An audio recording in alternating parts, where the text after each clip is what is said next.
Saudara, demo menolak tunjangan anggota DPR pecah di berbagai kota. Unjuk rasa menjadi gambaran betapa kecewanya rakyat kepada negara dan wakil rakyat.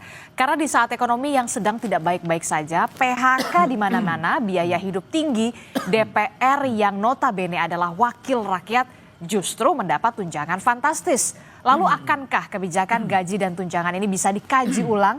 Dan benarkah demo DPR juga sebagai kritik karena DPR tidak bersuara keras terhadap polemik kebijakan pemerintah? Dikarenakan semua partai politik ini sudah satu gerbong dengan pemerintah.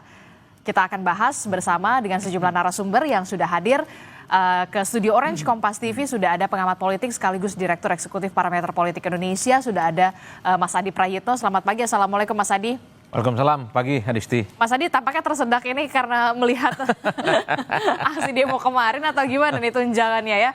Nah juga ada Ketua PBHI Bang Julius Ibrani. Selamat pagi Bang. Selamat pagi Adisti, terima kasih. Iya, kemudian nanti juga akan bergabung melalui sambungan telepon. Kemudian ada anggota DPR RI dari fraksi PKS, Bung Jazuli Joaini. Tapi nanti kita akan coba menghubungi kembali Bung Jazuli untuk bisa berdiskusi dan juga berdialog di Sapa Indonesia pagi hari ini. Saya ke Bung Julius Ibrani dulu. Bung, ini kan kalau kita lihat ya, kemarin di DPR pecah, ricuh begitu ya. Banyak sekali yang ditangkepin begitu ya, yang diamankan. Ada 300 lebih, bahkan ada pelajar begitu. Tapi kemudian ada yang mengatakan, wah ini belum jelas nih tuntutannya, banyak yang juga tidak mengerti. Nah kalau Bung Julius ini menanggapi seperti apa? Jadi aksi besar kemarin itu bukan terjadi, bukan dipersiapkan, bukan ramai H-1, tapi sudah berbulan-bulan. Ini merupakan akumulasi dari kekhawatiran, ketakutan, dan berujung pada kemarahan.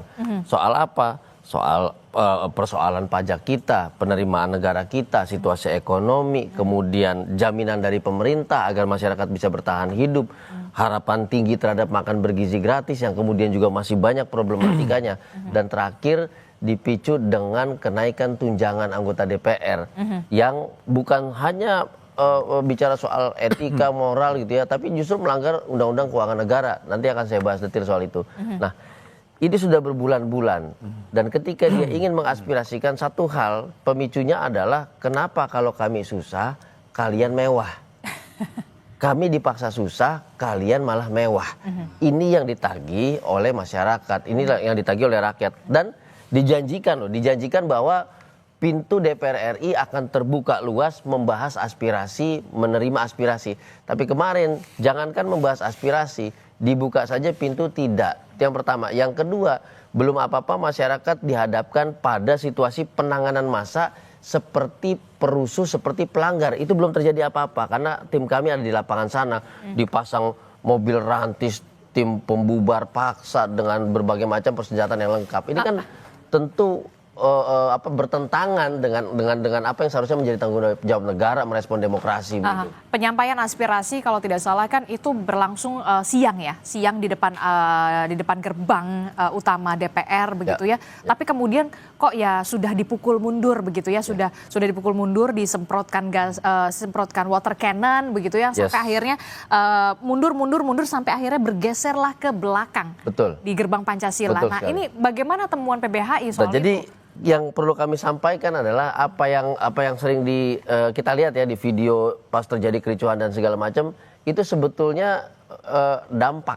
Tapi kalau kita mundur ke belakang, kami melihat ada semacam prakondisi, gerbang-gerbang dilumuri oli dan segala macam. Ada orang warawiri seolah-olah memperhitungkan keberapa banyak orang yang akan datang, bagaimana cara memukul mundur. Dan yang ketiga adalah mari kita lihat perlengkapan dan peralatan yang digunakan oleh aparat kepolisian. Apakah itu untuk menjaga hak demokrasi yang namanya kebebasan berpendapat, atau justru untuk memblokade agar tidak terjadi kebebasan berpendapat, tidak terjadi kebebasan untuk berkumpul, menyampaikan aspirasi kepada DPR. Nah, yang kami lihat sejak awal settingannya memang bukan untuk mengakomodasi aspirasi itu, tapi bagaimana caranya sesegera mungkin mereka berkumpul dalam hitungan 2 atau 3 jam, dibubarkan, dipukul mundur, dan tidak lagi berada pada etalase jalan protokol utama itu, sehingga tidak lagi dilihat masyarakat, tidak lagi diliput media dan segala macam. Nah, ini pola yang sudah kami lihat, bahwa kalau memang anggota DPR sedang berkumpul, tidak menghendaki ada kerumunan massa, sesegera mungkin dia pukul mundur dan kemudian dipindahkan ke belakang. Ini kami sudah lihat, presidennya sudah berkali-kali, sudah banyak gitu kan. Termasuk Dalam juga 1 tahun berarti Anda terakhir. ingin mengatakan reaksi yang dilakukan Ya. oleh pihak keamanan begitu sedikit berlebihan. Bukan hanya berlebihan, satu dia melanggar ketentuan di dalam pengendalian massa, ketentuan di dalam peraturan internal tentang bagaimana merespon aksi demonstrasi, bagaimana menetapkan eskalasi penggunaan yang menentukan penggunaan peralatan, perlengkapan dan pendekatan. Kami tidak melihat di situ misalnya Mas Ade Ari menjelaskan, oh kami sudah dekati koordinator aksinya, kami membukakan ruang, kami menyampaikan kepada DPR bahwa koordinator aksi mewakili para pendemo untuk menyampaikan aspirasi. Itu belum ada sama sekali. Belum ada sama sekali dan kemudian langsung disampaikan bahwa terjadi kericuhan di sini, terjadi vandalisme di sini, terjadi perusakan di sini. Hilir yang disampaikan, yang kemudian disampaikan juga bahwa ini oknum-oknum tertentu yang tidak beridentitas. Lah, sedangkan ratusan massa mayoritas yang beridentitas jelas, wajahnya jelas, belum diakomodasi. Tapi langsung merespon yang tidak beridentitas ini yang kemudian berbuat rusuh dan berbuat vandalisme. Nah ini kan kita jelas bahwa fokusnya adalah adanya kericuhan, adanya pelanggaran. Jadi fokus tentang aspirasinya ini yang ditinggalkan. Nah ini pola yang sudah kami baca dan ini tentu ini tidak akan menghentikan demonstrasi. Tidak akan menurunkan tensi para demonstran sekalian. Ini justru akan menimbulkan kemarahan demi kemarahan. Gitu, karena tujuan utama menyampaikan aspirasi tidak tersampaikan, lalu tujuan untuk berkeluh kesah juga tidak dibukakan pintu, yang ada merespon dengan cara-cara kekerasan dan bahkan penindakan dengan upaya paksa penangkapan, penahanan dan yang lain. Ada penangkapan pengamanan itu kalau tidak salah lebih dari 300. Lebih dari 300, 196 diantaranya adalah anak-anak di bawah umur. Betul, Respon Anda? Betul. Nah, jadi ini yang kami sampaikan dari awal, ketika ada demonstrasi yang merupakan implementasi hak asasi, maka responnya adalah menjaga, bukan menindak. Itu dua hal yang berbeda. Ketika prinsip menjaga, maka peralatan yang digunakan adalah peralatan humanis, bukan peralatan huru-hara untuk membubarkan. Nah, kalau di depan kita sudah melihat itu, kita sudah bisa prediksi di ujung akan ada upaya paksa kekerasan, upaya paksa penahanan, penangkapan dan yang lain. Dan kita akan melihat bahwa siapapun yang di lapangan, bahkan jangan-jangan ada demonstran juga, ada yang non demonstran juga yang kemudian ditindak. Itu seperti menyebarkan jala secara bebas, yang pasti tujuannya kemudian tidak ada crowded di lokasi itu. Nah ini yang pasti melanggar aturan tentang pengendalian massa, melanggar hukum acara juga, dan apalagi di situ ada anak-anak, dan ini dimensinya luas kalau kita bicara anak-anak. Iya, tapi kalau memang pelajar itu kan memang seharusnya tidak diperkenankan untuk berdemo ya, bukan demonstrasi. Ketika anak-anak juga dihadapkan pada situasi anggaran pendidikan digeser untuk makan bergizi gratis. Artinya ada fasilitas-fasilitas pendidikan yang akan dikurangi. Sementara anak-anak ini juga mendengar bahwa bapak-bapak anggota DPR menerima fasilitas rumah yang sebetulnya kebanyakan nggak butuh rumah juga, sudah punya rumah yang mewah. Nah ini yang membuat anak-anak sekolah juga marah.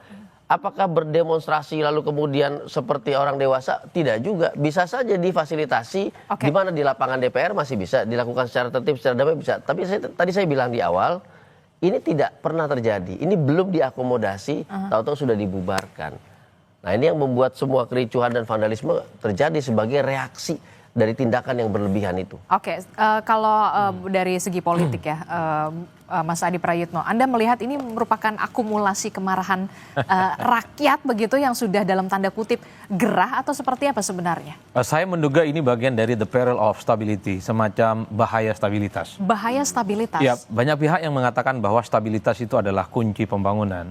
Tapi di Indonesia kalau semuanya diakomodasi, semua diajak kerjasama, partai-partai politik itu menjadi bagian dari koalisi pemerintah, tutup mata dengan aspirasi, tutup mata dengan pendapat-pendapat rakyat, maka yang terjadi adalah protes dan resistensi yang muncul di jalanan. Tapi eksekutif dan legislatifnya stabil. Betul, yang saya ingin katakan adalah ketika semua mengatasnamakan kerjasama politik itu menjadi penting, gotong royong antara eksekutif dan legislatif adalah kunci bagaimana membangun Indonesia. Tapi ingat, Di luar itu, di luar kesepakatan elit rakyat, civil society, mahasiswa, dan basis-basis massa, mereka punya cara tersendiri untuk menyampaikan apa yang mereka sebut sebagai pendapat dan protesnya. Itu yang kemarin terjadi pada demonstrasi di DPR. Ada mahasiswa, ada pelajar, ada rakyat, ada ojol, dan seterusnya. Adisti, yang ingin saya katakan adalah, saya kebetulan ada di sekitaran Senayan kemarin. Ini adalah model aksi demonstrasi yang agak berbeda dengan demonstrasi-demonstrasi yang lazim kita saksikan di Indonesia. Apa perbedaannya? Biasanya kalau demonstrasi di Indonesia, kalau dia adalah aktivis mahasiswa atas nama BEM, BEM Indonesia, BEM Nusantara, BEM SI, dan asosiasi-asosiasi yang terakomodasi dalam kelompok-kelompok aktivis mahasiswa, ataupun misalnya aksi demonstrasi yang dilakukan oleh kelompok-kelompok buruh yang katanya nanti mereka akan demo tanggal 28. Nah, kemarin kita itu sulit untuk mendeteksi, tidak ada bendera besar yang mereka pancangkan sebagai satu kesatuan bahwa mereka itu berasal dari satu organisasi dan kepentingan yang sama. Mereka itu terserak. Mereka itu adalah kelompok pelajar, adalah mahasiswa yang pakai jas alma mater. Tapi juga ada yang pakai seragam ojol dan ada yang kemudian ya rakyat biasa seperti kita. Nah, ini tandanya seperti apa? Nah, yang ingin saya katakan adalah mungkin kalau kita cek satu persatu ya, ada beberapa yang mengatakan bahwa mereka memang cukup terpengaruh dengan informasi di medsos soal ajakan demonstrasi tanggal 25 Agustus. Yang konon menurut anggota Dewan ini adalah ajang untuk membubarkan DPR kan. Itu yang saya kira amplifikasi di medsos itulah yang kemudian membuat orang-orang yang mungkin selama ini tidak respect ya terkait dengan isu yang berkembang, mereka berdatangan DPR hanya sebatas ingin menyampaikan aspirasi dan pendapat. Kemarin saya kebetulan ikut ojek online. Saya bertanya, Bapak pernah ikut demo nggak? 4 kali dia ikut demo. 4 kali dia ikut demo. Apa yang membuat Anda itu tertarik untuk demo? Pertama, sekali-kali ingin mencoba untuk menyampaikan pendapat, ikut protes dan seterusnya. Tapi kemarin dia nggak ikut. Karena ada order yang banyak, dia bilang. Bagi dia jauh lebih penting untuk order. Nanti kalau kosong dan ada kesempatan untuk menyampaikan aspirasi, dia bilang kan mengatakan itu. Yang ingin saya katakan adalah, Adisti, saat ini di tengah keberlimpahan informasi ya, melalui kanal-kanal medsos yang cukup luar biasa, masyarakat dan rakyat ini sangat mudah untuk mengekspresikan bagaimana sikap kecewa mereka, bagaimana sikap protes mereka, dan itu mulu berkejalanan seperti ke DPR. Saya di awal mengatakan the peril of stability itu adalah kalau anggota dewannya tidak pernah respon terkait dengan isu-isu yang berkembang. Jadi sebenarnya jangan salahkan kalau rakyat, pelajar, dan mahasiswa mereka menggunakan cara sendiri datang ke DPR, menyampaikan aspirasi dan pendapatnya secara terbuka. Kan sebenarnya kan yang disampaikan demo kemarin itu sederhana kok. Segera sahkan rancangan undang-undang aset.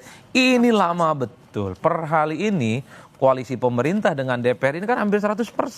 Semuanya tegak lurus. Apa problemnya yang kemudian membuat ini tidak segera disahkan? Sederhana itu saja sebenarnya. Oke kata rakyat, oke kata pelajar dan mahasiswa, kalau tidak didengarkan mungkin harus protes ke DPR bawa spanduk dan baliho dengan cara seperti kemarin. Atau misalnya tuntutan-tuntutan lain soal ya tunjangan ya. Kalau saya sebenarnya sebagai peneliti soal tunjangan DPR 50 juta ataupun dari 4 juta yang soal BBM jadi 7 adalah hal alamiah karena anggota dewan ini kerjaannya banyak ya. Tapi karena ini tidak mampu dijelaskan dengan baik kepada publik jadi ribut. Satu sisi di tengah orang susah cari pekerjaan, tapi kok kemudian muncul berita-berita anggota dewan tunjangannya banyak. Adisti, periode ini anggota dewan 2004-2029 itu tidak mendapatkan rumah dinas. Ya. Kita tahu bahwa DPR sebelumnya dapat rumah dinas, jadi nggak perlu duit 50 juta setiap bulan. Kalau sejak dilantik kemarin, awal-awal DPR 2024-2029 mengatakan bahwa akan ada tunjangan untuk kawan-kawan DPR gitu, entah itu ngekos, entah itu ngontrak atau sewa hotel, karena mereka nggak dapat tunjangan mungkin tidak akan segaduh ini. Kan sebenarnya 50 juta itu untuk mengganti rumah dinas yang sebelumnya. Sebagai kompensasi. Sebagai kompensasi. Ini terputus komunikasinya. Ada komunikasi yang tidak clear di sini menurut Anda. Betul. Begitu dari anggota dewan yang dikomunikasikan kepada masyarakat dan juga publik menurut Anda. Betul, di antara sekian banyak besaran jumlah tunjangan yang diributkan itu adalah yang 50 juta. Kalau anggota dewan periode 2024-2029 dapat rumah dinas, enggak ada angka 50 juta itu per bulan, Adisti. Itulah yang saya kira sejak awal mestinya kesekjenan DPR tuh speak up ke publik. Sebagai bentuk kompensasi dewan itu nggak dapat rumah dinas, mereka ada yang disebut dengan uang tunjangan. Cari rumah, cari kontrakan. Kalau di sekitar Senayan, Ben Hill ya Nggak Kita udah- cukup. Memang nggak cukup itu. 50 juta dengan asumsi tiap bulan misalnya 3 juta kalkulasi anggota dewan, harus ngekos di Ciputat itu di tempat kita. Ngekosnya di Bekasi, ngekosnya di Depok. Tapi kan nggak apa-apa, transportasi publik sekarang sudah jauh lebih bagus begitu ya. Nah. Bisa naik kereta, bisa naik LRT, bisa naik MRT begitu. Tapi sebetulnya begini, Adisti, Mas Adi, persoalan angka itu menjadi sensitif karena dia sebetulnya dalam konteks Undang-Undang Keuangan Negara nomor 17 tahun 2003 pasal 3 ayat 1 dia menegaskan bahwa setiap proses dan hasilnya dia harus menciptakan rasa keadilan. Itu penting, ini tegas sekali jawabannya, dengan memperhatikan rasa keadilan dan kepatutan. Kalau memang rumah Kalibata dan Ulu Jami belum layak renovasi, kalau memang mau ada tunjangan, maka rumah-rumah itu dijual untuk mengganti tunjangan itu agar tidak di Ciputat tapi lebih dekat lagi, kan gitu ya. Wacana ini tidak ada. Jadi ada aset. Aset ini kemudian bukan aset yang menjadi aset profit, asetnya liability loh ini. Ada perawatan, ada security segala macam, ini liability. Kemudian untuk merespon liability ini dalam konteks keuangan, dia menciptakan liability lain berupa expenses, pengeluaran. Ini yang nggak masuk logika. Padahal masyarakat dihadapi pengeluaran dan pajak. Nah, kalau kita ngomong sensitivitas, oh itu personal, ada yang nggak sensitif jangan dipaksain. Oke, makanya saya tegaskan, baca pasal 3 Undang-Undang 17 tahun 2003 tentang keuangan negara, di mana di situ ada wajib untuk memperhatikan rasa keadilan dan kepatutan. Ini harus saya tegaskan, tidak adil dan tidak patut. Tidak adilnya karena situasi seperti ini, tidak patutnya karena pembahasan yang tidak terbuka, publikasi yang tidak memadai, sehingga menciptakan apa? Menciptakan opini di publik, menciptakan asumsi bahwa mereka menerima kemewahan, kami menghadapi kesusahan. Kan begitu kesimpulannya, Adisti. Nah, itu dia pembahasan yang tidak transparan, publikasi yang kurang transparan. Inilah yang apakah ini bisa dikatakan karena memang sudah satu suara semua wakil-wakil rakyat kita di sana. Ya, itulah yang sebenarnya ketika aspirasi-aspirasi yang muncul dari bawah tidak mendapatkan respon. Beberapa waktu yang lalu publik itu heboh soal pengibaran bendera One Piece. Tapi misalnya secara kelembagaan tidak ada kawan-kawan anggota dewan itu yang memproteksi jaminan bahwa siapapun yang mengibarkan bendera One Piece itu tidak melanggar secara hukum. Nah, yang semacam ini yang saya sebut dengan sensitivitas secara politik. Padahal kan bendera One Piece seperti bendera-bendera kartun yang lain nggak ada angker-angker dan tidak ada serem-seremnya. Terkait dengan soal rancangan undang-undang perampasan aset, terkait dengan tunjangan gaji, terkait dengan kinerja dewan. Ini kan sebenarnya sejak lama disorot, Adisti. Bagaimana ada disparitas yang cukup luas dibaca oleh publik. Satu sisi mendapatkan fasilitas dan gaji yang sangat fantastis, tapi kinerja legislasinya sangat rendah. Di tahun ini saja kan kita tahu bahwa ada sekitar puluhan target undang-undang yang mungkin dibahas baru satu. 43 sekian. 43 yang dibahas baru satu. Dan itu revisi di Undang-Undang TNI. Itu yang dari segi kuantitatif, tapi dari segi kualitatif kan kita juga mengukur ada tidak undang-undang yang secara serius itu dibuat untuk keberpihakan rakyat secara umum. Itu belum kelihatan. Jadi saya kira protes-protes politik yang dilakukan oleh kawan-kawan aktivis kemarin, mahasiswa, pelajar, dan rakyat ini adalah cacat bawaan dari kawan-kawan DPR yang sejak lama sebenarnya kinerjanya itu ditagih. Dalam banyak hal harus saya katakan, bahkan rakyat itu memaklumi mendapatkan fasilitas wah, tunjangan yang wah.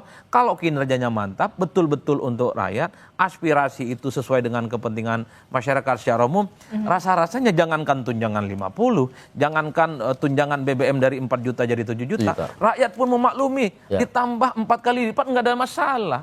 Kalau memang sudah... Kalau sesuai dengan ekspektasi, problemnya adalah satu sisi rakyat itu punya keyakinan, ini kok kinerjanya belum mantap, tapi yang justru muncul angka-angka tunjangan. Kita aja kerja aja ada KPI-nya ya. Yes, jelas.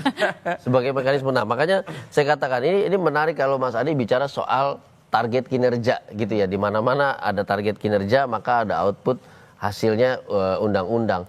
Atau paling tidak draftnya telah memiliki mengalami kemajuan, ada progres di situ dari tahap 1 ke tahap 2 segala macam. Nah, satu lagi, jangan lupa bahwa 43 rancangan undang-undang dalam daftar prioritas prolegnas itu juga belum ada evaluasi apakah itu yang menjadi aspirasi masyarakat. Itu dulu. Itu dulu. Jangan-jangan agendanya lebih banyak agenda politiknya ketimbang agenda aspirasi masyarakat. Contoh satu misalnya ya. guru dan dosen yang sedang ribut bahkan mengalami sindiran-sindiran dan kemudian diklarifikasi oleh Sri Mulyani. Ini ada revisinya nggak tentang perbaikan nasib guru dan dosen terkait dengan status dan segala macam? Ini udah disulkan bertahun-tahun loh, itu belum ada. Yang kedua adalah kita ramai dalam konteks hak asasi manusia, perbaikan sistem misalnya apakah hak asasi manusia ini bisa diimplementasikan. Ini juga belum ada, padahal ramai di dalam kampanye Prabowo kemarin setelah terpilih pun akan merevisi besar-besaran skema dan juga paket undang-undang hak asasi manusia termasuk Komnas HAM-nya. Sampai sekarang ini nggak kelihatan gitu. Jadi selain tadi daftarnya juga ini belum diidentifikasi, ini daftar RUU politik atau daftar RUU yang memang mengakomodasi kepentingan publik. Nah, antara politik dan publik ini juga belum jelas. Jangan-jangan 43 tadi udah terlalu banyak untuk dibahas kemudian baru satu yang gol, dan ini bukan publik, kepentingan publik juga, kepentingan politik juga. Ini PR. Masyarakat akan merasa bahwa kok kami mengeluarkan pajak membiayai pembahasan legislasi RUU yang isinya kepentingan politik bukan kepentingan publik. Kami membayari sesuatu yang isinya karung atau kantong kosong. Kami mengalami kerugian di situ. Itu bisa juga terjadi. Dan itu sudah masuk ke dalam wacana di medsos. Dan gitu. jangan sampai ada gerakan ogah bayar pajak. Ini kan yang kemudian dikhawatirkan kan? Ini bukan dikhawatirkan, ini sudah kemudian diwacanakan dan sudah dicari bagaimana caranya. Makanya kemarin ada yang sampai pindah ke luar negeri aja dulu dan segala macamnya. One Piece tadi Mas Adi cerita itu bukan satu wacana yang sederhana. Saya nggak nonton atau baca komik Jepang begitu. Tapi begitu naik, saya coba memahami, ternyata masyarakat, bahkan pembaca komik, memahami situasi negara yang begitu genting, memahami kekuasaan politik yang begitu jauh gapnya dengan publik, memahami bahwa ada hak-hak konstitusional publik yang sedang dilanggar, dan itu jadi pemicu. Anak-anak SMA kemarin, beberapa sekolah lah, ada yang SMA, ada yang STM, saya coba colek di jalanan, saya tanya, kenapa? Om baca One Piece atau tidak? Itu situasi negara kita seperti itu. Saya dulu zaman SMA saya tidak akan bisa mengucapkan hal-hal seperti itu. Betul. Saya tidak akan membayangkan situasi itu. Saya hanya menghadapi situasi 98 yang memang sudah kisruh ketika itu. Jadi menarik bahwa anak-anak sekolah ini nggak bisa diremehkan karena dia membawa suatu pemikiran. Gitu, yang memang pemikiran yang kritis yang tidak bisa dihindarkan lagi. Betul. Begitu meskipun ya. lewat komik gitu. Oke, Mas Adi dan juga Bung Julius Ibrani, kami sudah terhubung melalui sambungan telepon. Sebelumnya kita mencoba untuk menghubungi Bung Jazuli Juwaini dari fraksi PKS, anggota DPR, tapi kemudian kita beralih ke fraksi PDI Perjuangan, sudah bergabung bersama kita Bung Andreas Hugo Pareira. Selamat pagi, Bung Andreas Hugo. Selamat pagi, Adisti. Iya, Bung Andreas, akhirnya kita bisa ngobrol lagi ini setelah minggu kemarin saya sempat juga menghubungi Bung Andreas, tapi kemudian membahas soal yang sama ini ternyata ya, masih soal tunjangan DPR. Nah, dari DPR sendiri, dari fraksi PDI Perjuangan sendiri, melihatnya seperti apa responnya ini soal tunjangan yang lagi-lagi dipermasalahkan oleh warga gitu ya, masyarakat begitu, karena kecewa begitu sampai demo kemarin pecah. Bung Andreas Hugo ada di mana tuh? Saya dari pagi waktu itu dua hari lalu ya. Dari pagi sampai siang itu ada di DPR. Setelah itu kami ada rapat di partai itu. Saya jam 1:30 saya berangkat. Memang saya lihat sudah penuh masyarakat di belakang di TVRI sampai ke jembatan di Senayan itu.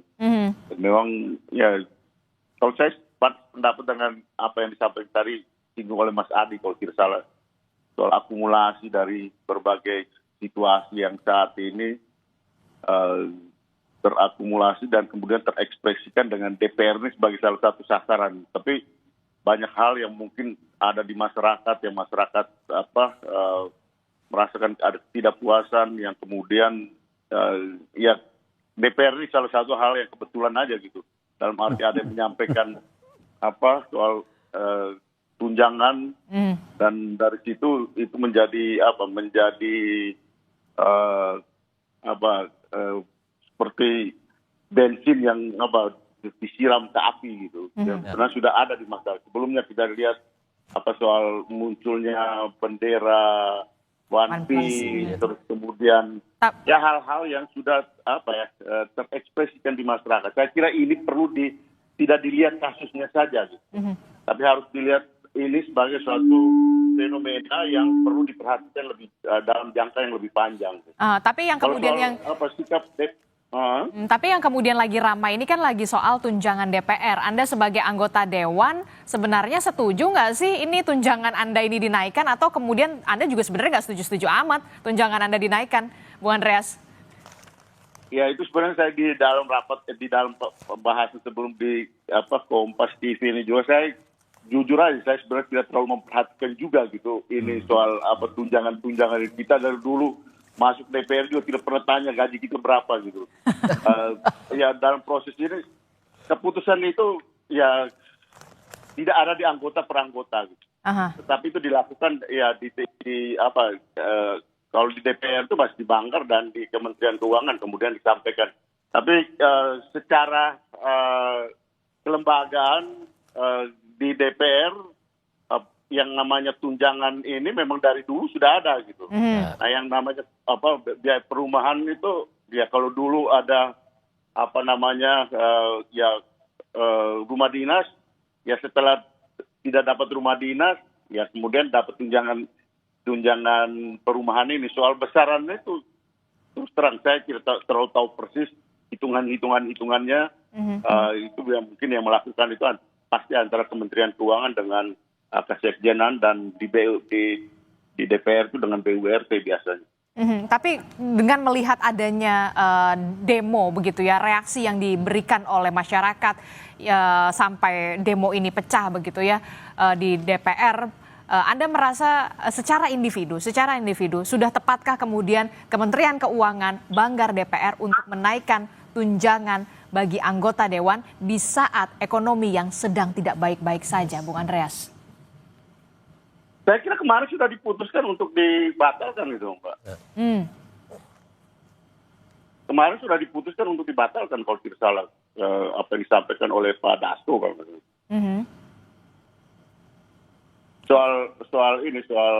Soal tunjangan ini kemarin sudah diputus bahwa ini sampai dengan Oktober, karena memang banyak juga anggota-anggota DPR yang dari daerah yang kemarin saya tahu juga karena mereka babak pelur juga cari kontrakan sana sini, kemudian ya karena saya tinggal di apartemen di sebelahnya Kompas ini gitu, dan dari dulu saya tinggal di sini ya dulu kita sewa kemudian kita cicil dan sekarang punya ini apartemen sendiri gitu. Jadi ya buat saya juga tidak terlalu menjadi hal yang luar biasa kalau soal perumahan kayak gitu.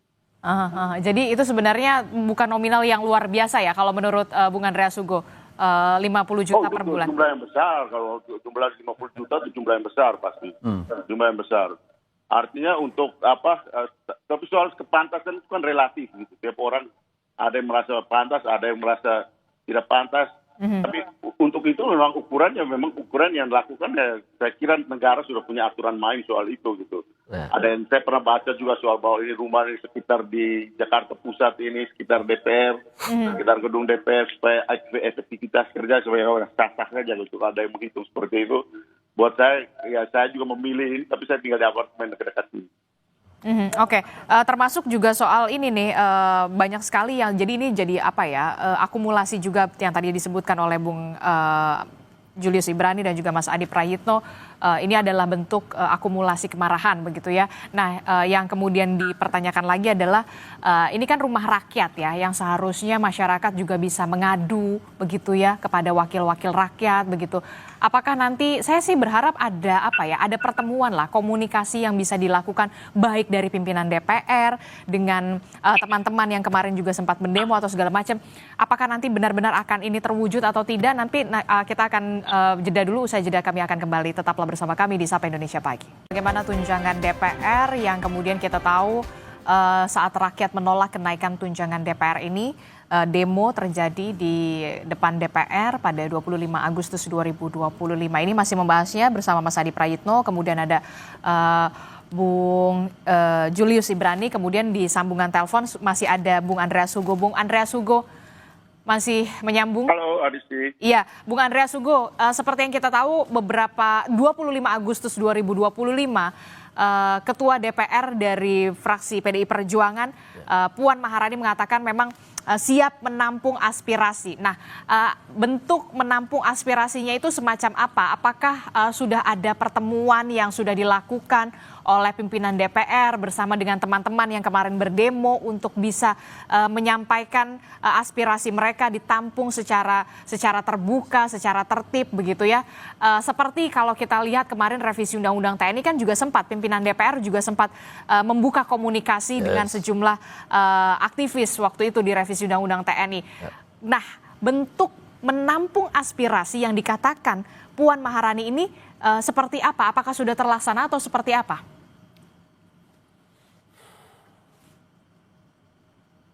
Bung Andreas Sugo. Ya,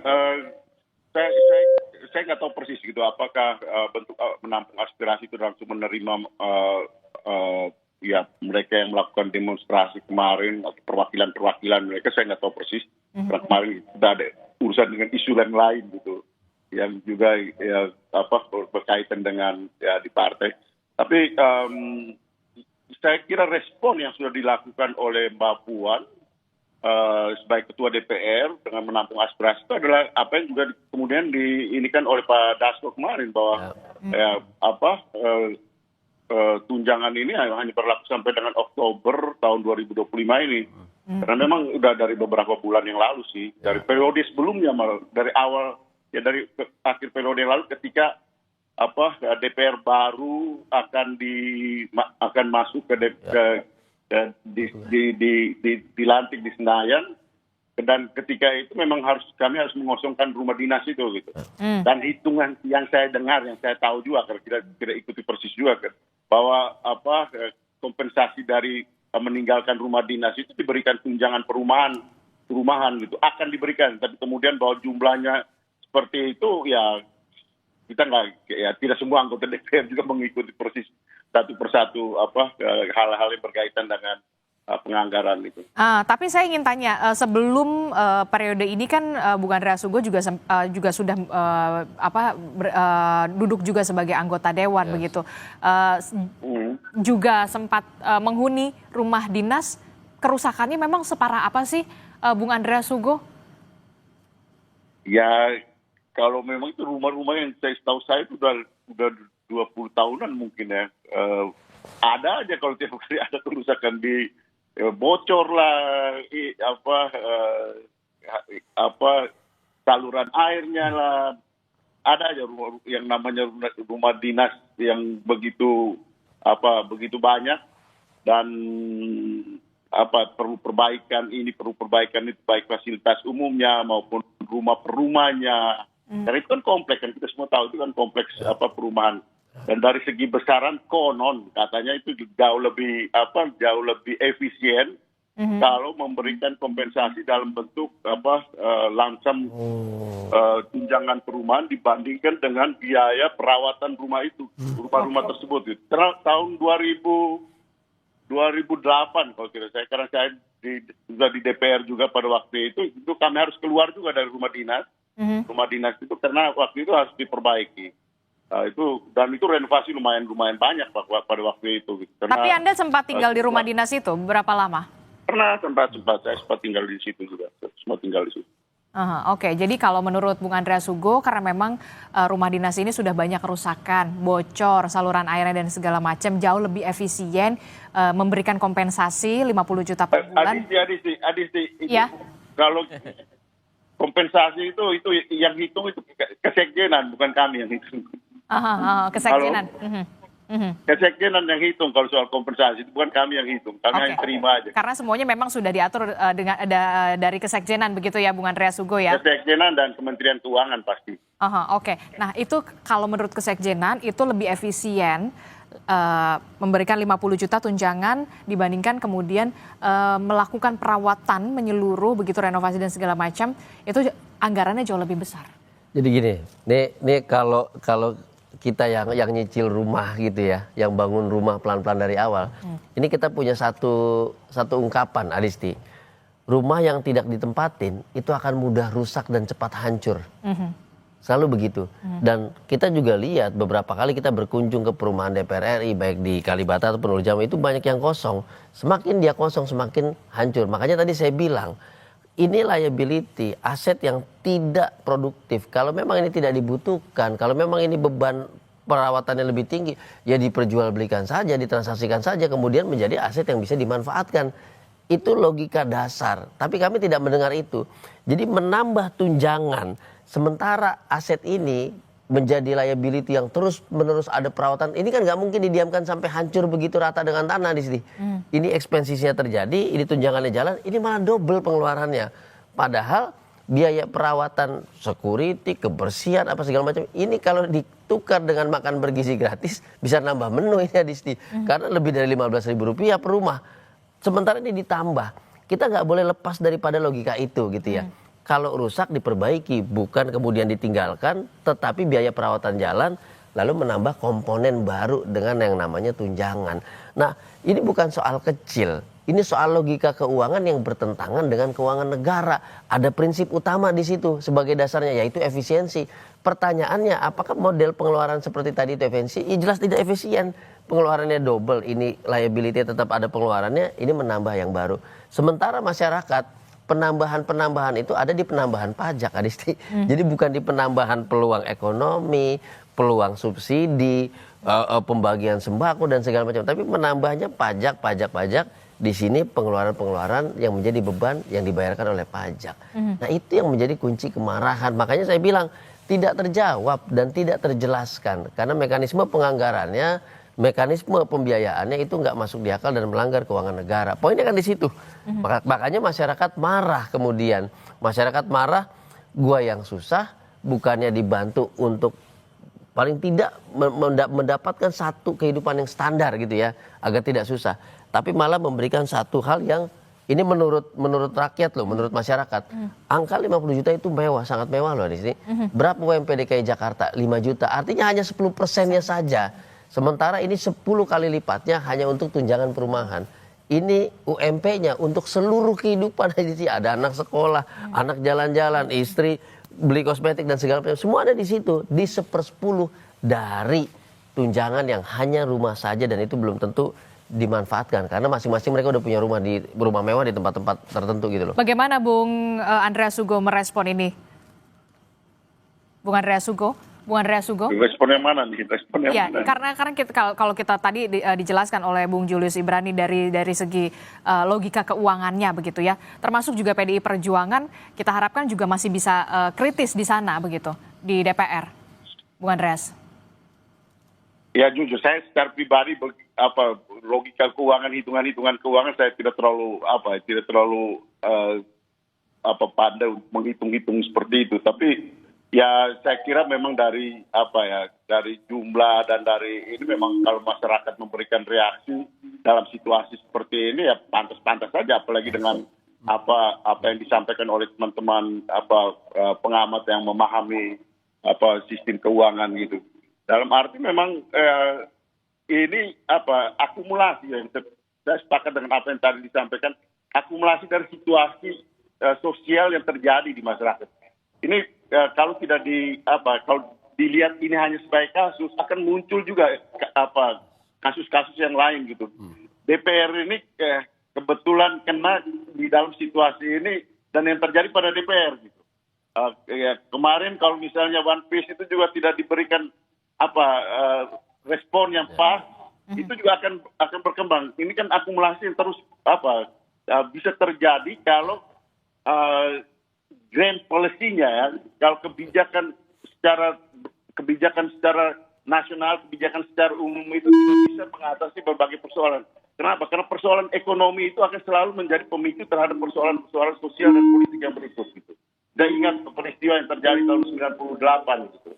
Nah, di sini kan fenomena ini harus dilihat sebagai suatu persoalan secara umum. DPR ini kebetulan menjadi sasaran yang sasaran empuk ketika di dalam situasi seperti ini. Jadi ya menurut saya jangan hanya dilihat kasusnya, tapi harus dilihat fenomena secara keseluruhan. Okay. Jadi artinya saya sebagai anggota DPR saya memahami respon dari publik yang begitu cepat, sama seperti kemarin ketika respon publik terhadap kasus undang-undang pilkada itu, mau revisi undang-undang pilkada, begitu cepat terjadi. Kenapa? Karena ada akumulasi ketidakpuasan terhadap sistem yang dibangun pada waktu itu. Dan ini yang sampai ini terus-menerus terjadi seperti ini. Ketika terjadi akumulasi persoalan, baru kemudian kita melakukan perubahan-perubahan untuk merespon apa yang diinginkan oleh publik, gitu, apa yang disampaikan oleh publik. Saya harap Bung Andreas Hugo dan juga teman-teman lainnya, begitu rekan-rekan anggota Dewan juga masih bisa melihat dan juga masih bisa mendengar apa yang kemudian menjadi keresahan dari masyarakat dan juga menjadi kekecewaan dan bisa menampung aspirasi rakyat sebagai wakil rakyat, begitu ya. Termasuk Deddy Sitorus, Bang. Gimana? Termasuk Deddy Sitorus, Bang, biar sikapnya sama kayak Abang Andreas. Sikap yang mana yang sama nih? Sikap terhadap tunjangan ini, Bang. Ya, kita harapkan. Biar karena ada pernyataan dari Bang Deddy Sitorus yang kontraproduktif dengan apa yang menjadi concern masyarakat. Jadi kalau kita mendengar statement dari Abang ini, masyarakat tenang karena ada dukungan, ada kesamaan persepsi, ada kesamaan atas rasa keadilan. Nah, sementara anggota Abang yang lain, Deddy Sitorus, itu mengeluarkan statement yang berkebalikan untuk tidak mempersamakan anggota DPR dengan rakyat jelata. Ini tentunya juga menimbulkan kemarahan, Bang. Padahal sikap Abang ini sudah sempurna sekali di mata masyarakat. Kan begitu? Baik. Kita tentu saja berharap... Oke. Terakhir, Mas Adi. Sorry, saya sambung. Ini kalau di DPR ini kan tiap anggota, tiap fraksi. DPR bukan lembaga yang homogen. DPR ini lembaga yang heterogen. Ini beda dengan lembaga kepresidenan, pemerintahan yang satu garis gitu. Tapi kalau DPR ini kan lembaga yang heterogen kan. Orang itu berbeda pendapat di sini soal ini. Baik. Dan itulah negara demokrasi. Baik. Saya ke Mas Adi Prayitno untuk closing statement. Mas Adi, setelah melihat penjelasan dari Bung Julius Ibrani, kemudian Mas Andreas Hugo, kita berharap apa yang diresahkan oleh masyarakat, kekecewaan masyarakat ini bisa didengar, ditampung aspirasinya seperti Bung Andreas Hugo dan juga rekan-rekan yang lain. Ya, saya kira soal tampung aspirasi, saya kira sejak lama kawan-kawan DPR ini kan selalu ngomong. Setiap ada protes, ada resistensi dan perlawanan dari kelompok-kelompok civil society. Tapi seringkali yang menjadi concern publik soal isu-isu kerakyatan, soal kebijakan-kebijakan yang pro dengan rakyat, itu kan seringkali jauh panggang dari api ya di sini. Artinya yang ingin saya katakan adalah bahwa ketika ada isu-isu yang strategis, menyangkut kepentingan bangsa secara umum, menyangkut hajat hidup rakyat Indonesia, saya kira bukan hanya didengarkan dan bukan hanya ditampung. Yang paling penting adalah bagaimana dia itu bisa berwujud sebuah kebijakan sehingga protes-protes itu tidak muncul kembali. Harus kita akui di tengah dunia digital yang sangat luar biasa, medsos yang sangat luar biasa, rakyat punya cara untuk melakukan protes dan perlawanan ke anggota dewannya.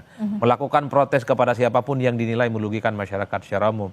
Artinya ketika rakyat kemudian bersuara, dia melampaui partai, dia melampaui fraksi, dan dia melampaui anggota dewan.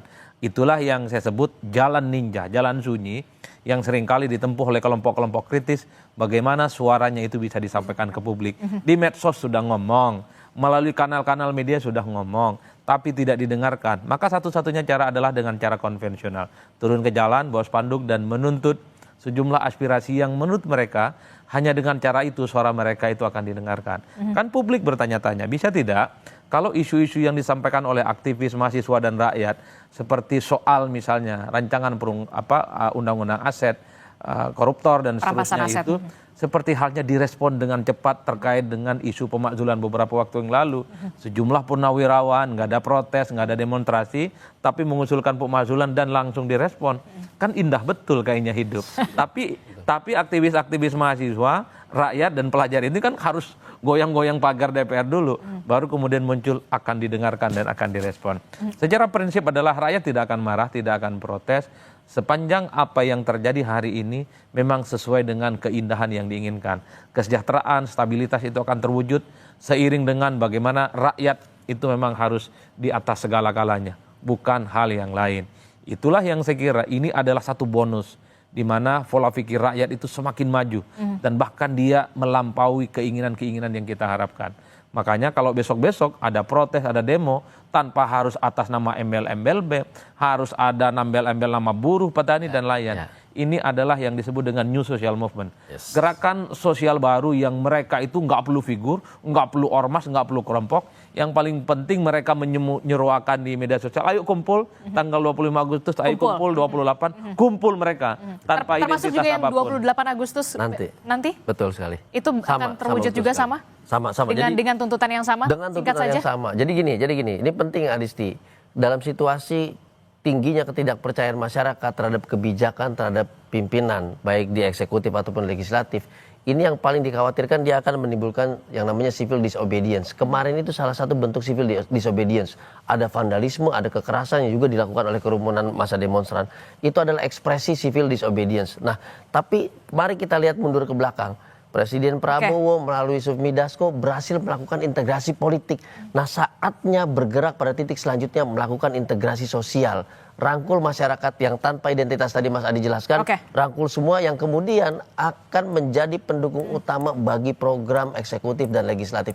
Itu yang tinggal dilakukan dan masih kita tunggu sampai sekarang. Oke, kita akan tunggu bagaimana aksi penyampaian aspirasi teman-teman begitu ya bisa berjalan tertib dan juga tidak anarkistis begitu, tidak ada lagi perusakan-perusakan, kericuhan-kericuhan, penyampaian aspirasi bisa didengar secara terang benderang dari masyarakat ke anggota Dewan. Terima kasih Bung Julius Ibrani telah bergabung bersama kami, Mas Adi Prayitno, terima kasih. Kemudian juga ada Bung Andreas Hugo, terima kasih juga sudah bergabung bersama kami melalui sambungan telepon.